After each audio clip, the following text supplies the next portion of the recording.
questions. Guys, if you have them, just drop them in the chat. Right, from Reddit. Do you analyze teams before a match only preparing for a game? If yes, do you have enough time to do so?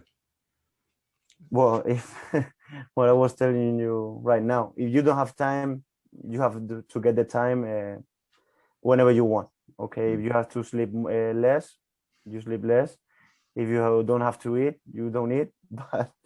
But you have to see the matches and you have to prepare the video. For me, I do it like a professional. I don't earn money like a professional, but I work like a professional. So if one day I become a professional, I know what are the ways to work like one. And I think if the boys need that information, and for us is also important to make the videos and get the most important things. Yeah. How much of your analysis do you use like raw statistics to demonstrate the points? Like, well, I think the statistics, I think that they are more for us, for the coaches, you know. The boys, most of the players, they don't like statistics. They don't want to know what the opponent do last week. They only want to know what they have to do, what they have to do to attack, what they have to do to defend, and don't bore them more, because they come here to play. They're not going to be an statistic man or to work in a news for the local news, you know. Yeah. Okay, another question. I think this is from Nissan. When would you use middle pressing and not high or low pressing? So I guess he's asking about what determines how you press. What determines, do you mean? What are the things that I see more? Yeah. What are the factors that influence your pressing strategy? Yeah. Okay. Well, I didn't say it at the first, but I think you have to play as always you play. You know, if you're a team that you always want to make short passes like our team, if the opponent comes, we call it here when they press you high. Mm-hmm. If they come high, I think you can play also. You don't have to get long balls because or change your ways of being the team. I think all the teams, they have a life, you know, a culture, or I don't know however you want to call them. And for example, in our team, we always want to get a high pressure. We always want to get the ball as long as we can. We want to play all the time. And if we play against, for example, a few weeks ago, we play against Real Madrid. Real Madrid is the UEFA Youth League champion, and we play like Real Madrid, like the other day against the worst team in our league, Santa Marta, and we play the same. Have the ball, get the ball fast, make good transitions. I think that you always have to play like your team is. You know, if you switch your things, if you change your way, I think that the players that are going to see you like, wow, now we're gonna switch. Now we're gonna change some things, because the coach he thinks gonna be this opponent is better than us. Yeah. Well, I think that the players, then they are not stupid. They see all the things. They're very clever, and that things. Well, sometimes you have to change your some ways of attacking or some ways of defending, but only two or three things, not all the things. For example, if you always play 4-3-3, now you don't play 3-5-2, for example, because the boys are going to say, wow, now we're going to switch all the things. So that's how I see it. Later there are some teams that only plays how the opponent plays. You know, you play 4-4-2. Okay, now we play like this. You play 4-4-3. Okay, now I play like. And the boys, they get confused and they don't know how they play. You know, so well. That's really interesting. I was reading just this week about that idea from Jose Mourinho and how he's very reactive and almost too pragmatic in how he sets up his team. So, for instance, he'll change his shape, his style to suit who he's playing, almost to the point where his team almost lacks an identity.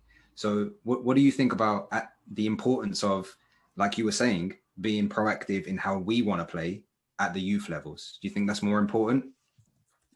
In what you were talking about, I also see the Tottenham Hotspur in I don't all or nothing, like Manchester City. They also do it, and in that level, in professional, I think they make some changes when you play. It's not the same, for example, in London when you play against Sheffield United or when you play against Manchester City. Yeah, for sure. It's different coaches, different teams, different players. One's play long balls, the other one wants to play all the short balls. So in that case, you have to get the ideas of your players to what they have to do. In little boys that I like in when we are now, I think it's more important your team. It's also, for example, I said when we talked last day, I am the head coach of the under 14. Okay, we also play in the top league here, and I also give them some statistics of the opponent, but two or three things of what they do. I tell them, boys, they are going to play 4-4-2. Okay, tell me you what we do against 4-4-2. Okay, we do this, we do that, but I think we don't have to change all the things if they play one lineup or another one lineup. And if I were in professional, I think the professional don't switch all the things. For example, I also read some news about RB Leipzig and Julian Nagelsmann. He said that he gives a good, very important things for the opponent. He thinks the opponent is very important, but he always play 3-4-3, 3-5-2. He has his ideas, and well, sometimes he switch some things that I would like to know what things are, but I cannot talk with him and see what things or when do he switch to one thing or to another thing. If the opponents play like one way or what way, I would like to talk one day with him and see why do he switch that things that I see when I see this team that I like it very much. Sorry. And sometimes they play 3-5-2, they play 3-4-3, they play 4-3-3. So they have players that they can. Upamecano can play in one side, he can play another side. So I think it's important that you have clever boys and clever players, and they can play if they know how to play 4-3-3, 3-5-3, 3-5-2. A lot of systems for the opponent. There's going to be one time that they're going to say, "Wow, now what I do?" Because if I do this, they do that. If I switch here, they switch again.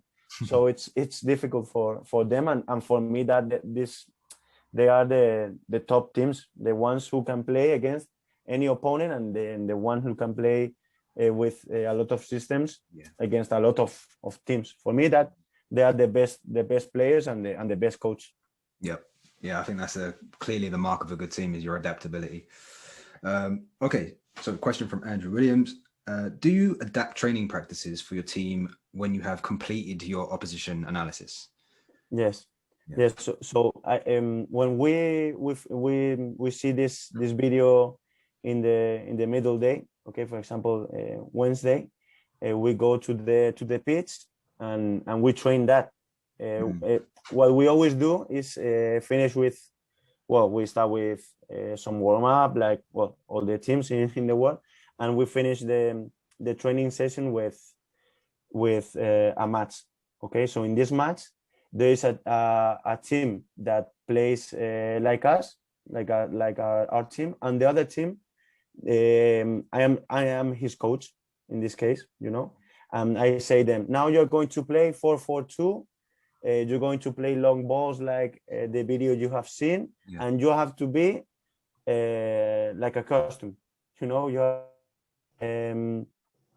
all the things that they do, and you have to help your teammates to do the things that we want. And later in 10-12 minutes we switch the role, and the other team comes with me, and the team that was with me they go with the head coach, and always we see what in our time we always see how they defend.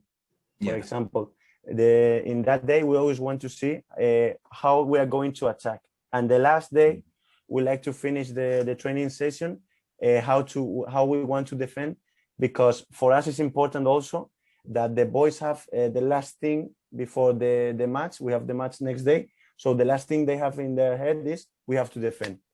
We have to attack, we have to get a good performance, we have to be the ones who attack all time, but we also have to defend. And if you want to win all the games, you have to be a very, very difficult team to attack, so that's how we do it. Later you can see teams that they do all the attack and the defense in all the week. There are teams, for example, I have seen Real Madrid Castilla here in Spain training, and they don't talk about what they have to do in the match. The coach, when it was Santiago Hernan Solari, then he grow up to the first team. I see him 1 week, and he didn't say to the boys, hey, the other team plays like that, we're going to. He trains normal, basic things that he thought that they are important for his team, but he doesn't say, boys, they play pa pa pa. No, you are good, play and win the match. Yeah, interesting. So just to summarize what you just said there, you have priorities of what needs to be trained, and then you personally like to end with like the defensive side of things. That's it. So it's freshest in the mind. It's fresh in the mind, and it depends. For example, last day we play against this team that you see in the topic, Real Valladolid, and this you have seen that it's a very good team. They want to play all the balls, and the boys have to get very clear that we have to defend, we have to be aggressive, we have to win duels. We said that to them in all the week, that's sure. But the last day they have to get the idea of we have to be aggressive, we have to be a very hard team, and the next day when they come to the match, they know that we have to be aggressive. We have to attack. Good, yes, but we have to defend, and what I'm talking about. Yeah, awesome. Okay, question from Manraj. It's asking about formations. Okay, so but would different formations help the development of the players?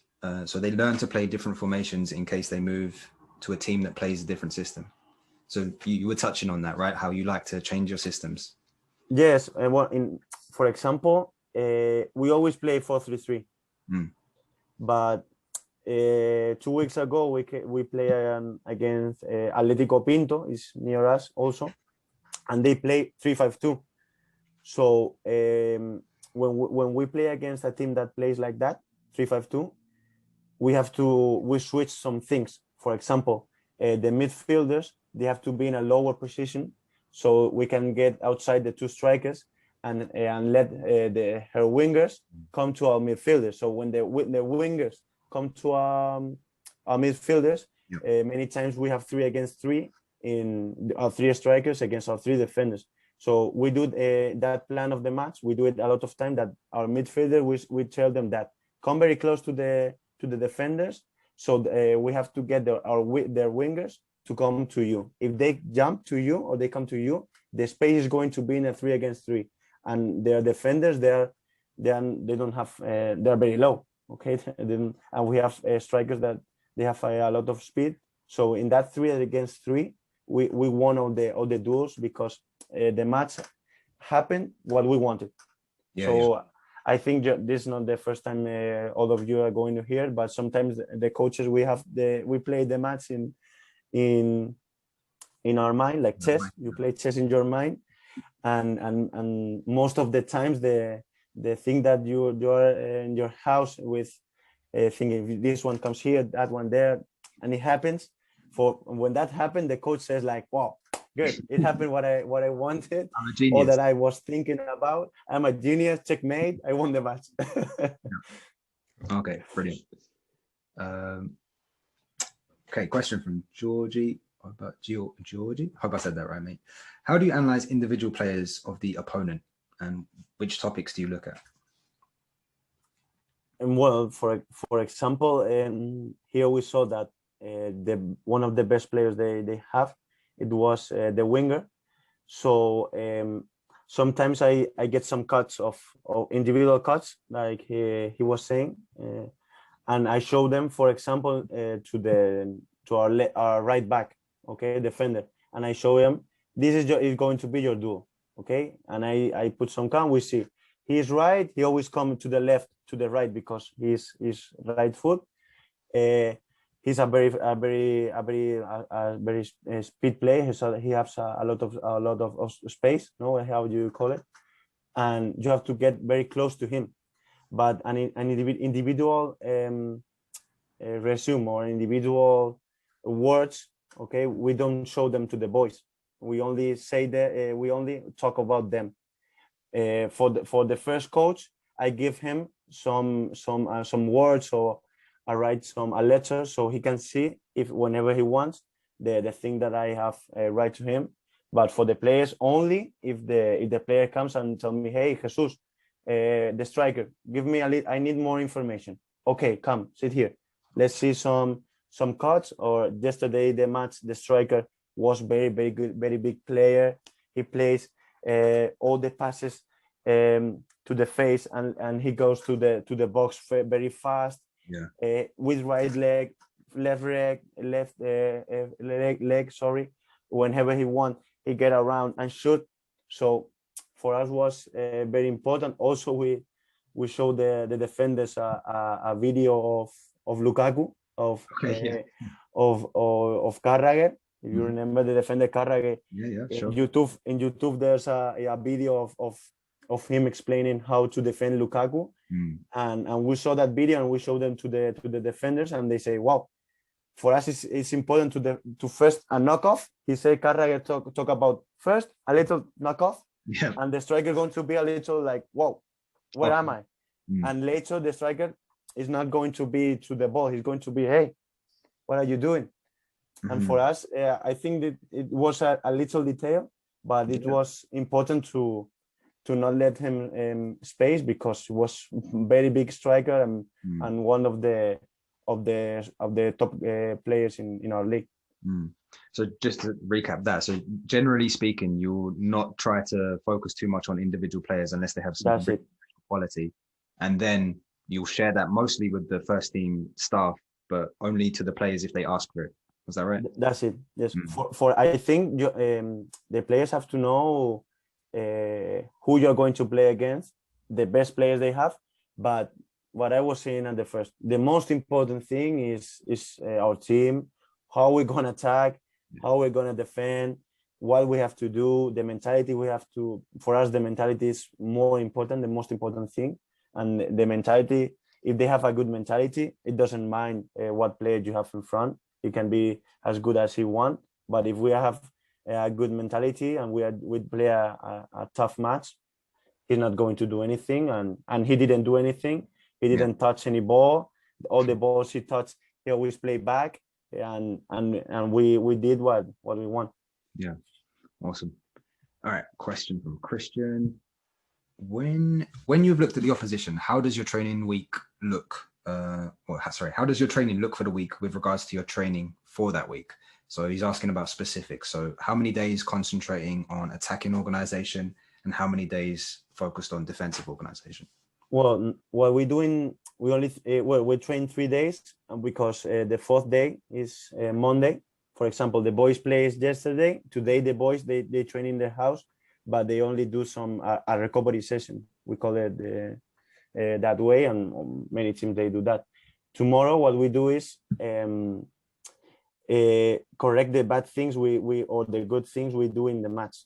For example, sometimes the other team get a lot cross balls to our box, and they make us a lot of damage in that balls. So we do a correction of that. Of, hey, let's get this good. Let's work it, and let's do it better, because the other day we didn't do it good. Okay. Also, we work some physical actions. For example, we divide three terms. We call them here. The space, to be stronger, and the endurance. 2 weeks in the month, we do what they was have. For example, if you're a small player, you're not very strong, but you're very fast, you work 2 days in the week to get stronger. In this case, what you do most likely, the endurance, and the best thing you have, the space. So we work that little things in 3 groups. Okay, that's the first day of the week. The second day, it's not that specific about the player. It's more of the group and the opponent. Okay, and we work what I was talking about, a little match when you see what the opponent do, what we're going to do, like a real situation. Okay, and the last day, well, like all the teams, I think in the world, a little bit of space, a little bit of games so they can relax. Also, some shooting practice to get good goals to the match, and we always finish with the 3 first corners we're going to do. Okay, boys, tomorrow they defend like this, like have you seen in the video? Okay, first corner to the second post, second corner here, third corner, for example, and later we go to the match. But well, there are this is one type of week. There are some teams they work all the week for the opponent. There are other ones that they don't say anything about the opponent. So it's everybody has their ways, and I think all of the ways that they're also good ways. Yeah, I guess there's no set way, is there, of like, what you prioritize. Yeah, brilliant. Okay, a question from Chris. Whilst I understand that principles are first, would you recommend playing a certain system that is best for player development with the U14s? Do you feel there's a certain system that is best to develop the players all round? Well, this is one of the questions that we have in our club. And for example, in my under 14, and we play 3-5-2. Okay, and what I think is that we should play this system under 17, under 18, under 19. I think 4-3-3 is good. Because why I have this idea? Because 3-5-2, you have all the players in the place. They don't move. They don't have to switch. How we call it here. Yeah.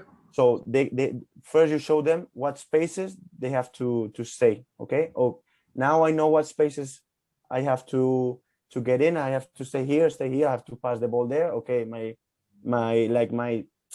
My position is here. Okay.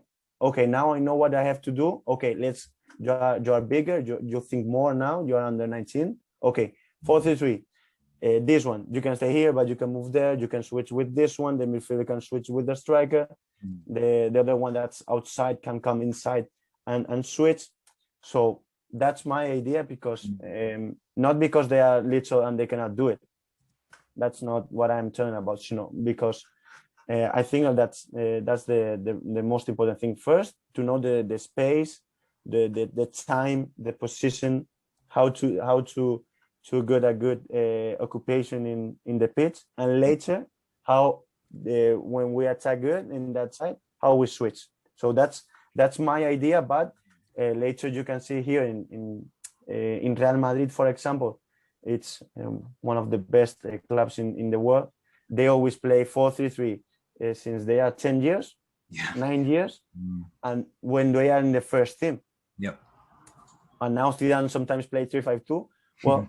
But all the base, all the under 19 to the under 12, they play 4-3-3. So they play all that years, that system, to when they get to the first team, they know the system. They know all what the coach wants, because they have done it so many years. So I think also that's important, an important thing. What does the first coach wants, or what are the methodology of the club?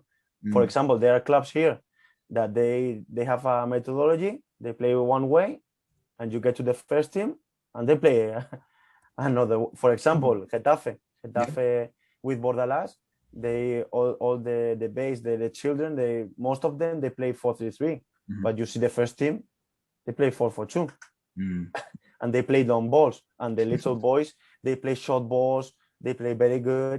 But well, it depends on the club, on the coach, on the I don't know the name, the director of the methodology. I don't know the specific name.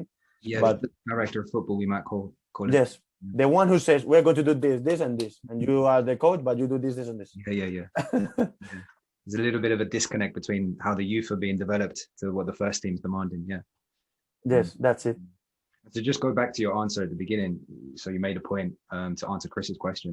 You were saying about the structure, the nature of the 3-5-2 system is like it's a little bit more rigid, a bit more fixed, whereas the 4-3 allows for more rotation, more complexity. So that's why you prefer it to be one of the systems towards the older ages. Is that right? Yes, that's it. But for example, in our team, now the boys know the system. Now the boys know where do have to stay. Yeah. I also let them to switch because we have wingers that can play in like midfielders, and midfielders can play outside, or strikers. Then they want to come and play the ball, and the midfielder has to go to the side that it was the striker. So I let them. I don't want robots, I let them switch. I let them do whatever they want, but I always tell them, boys, I want these spaces always with people. If you are there, or you, I don't mind who's there, but I want there someone. Got it. Yep. Understood. Hope that answered your question, Chris. Christian, again, okay. When you do team meetings, would you consider doing unit meetings, individual meetings, sending small messages via messages to the players over the phone, for example? I ask this question because I feel at times players switch off when the team meeting is not about them. And I feel the concentration level is about 15 minutes maximum. He has good points there, Christian. What do you think, Jesus? I think like Christian, I think 5-6 minutes, 10 maximum, because the boys, they're going to look at you like, hey, cut that, we want to train. What we do is I never send the video to the mobile phone. Okay. Because here, for example, I know the players that if I send a message or I send a video, I know they're going to look at it. But I prefer it they see it with me, because if I send you a video, you can think one thing about that video. If I see that video, I can think another thing, So I think it's better for us to see the same video, and I talk about the video and what we said, and later we discuss if you're not with me or you don't like what I'm talking about. But for me, I don't send individual videos or individual messages, but there are coaches here. I know coaches here that they send individual messages to them or little videos to them. But what I say, maybe the boy have seen it, maybe not. Maybe the boy have seen it but doesn't understand anything, and he doesn't go and say, coach, what's the meaning of this video? He see the video. Have you seen and understand the message or the video? Yes, I have understand it. No, he doesn't understand nothing. For me, it's more important to see it all together and discuss what we want. Yeah, I heard like a definition of communication recently. It was like, communication is not just like the message is given, like we just send. Communication is message given, message received, understood, and that communicated back. Like, yes, I got it. So it's like a few steps, three steps to that. So yeah, few steps. But sometimes I think that you also agree with me. You say, have you understand this? And the boy, yes. Yeah, that's a good point. A few minutes later, it happens the same action. It doesn't do whatever you want. And I told you that. I asked you that you understand, and you told me yes. He doesn't understand. Yeah. So I guess we need to add a fourth step: is they need to demonstrate. Demonstration. Yeah. That's the best step to see if the boy understands it or not. Yeah. Okay. Let's see, Christian again. I don't know if you guys agree, but I think when you talk team. When you talk about units, you talk units, and the same for individuals. Okay. This way, keeps this keeps the players engaged. Okay, so Christian is talking about having specific talks for specific members of the team. So you have a team talk, you have a unit talk, you have an individual talk. So Yes.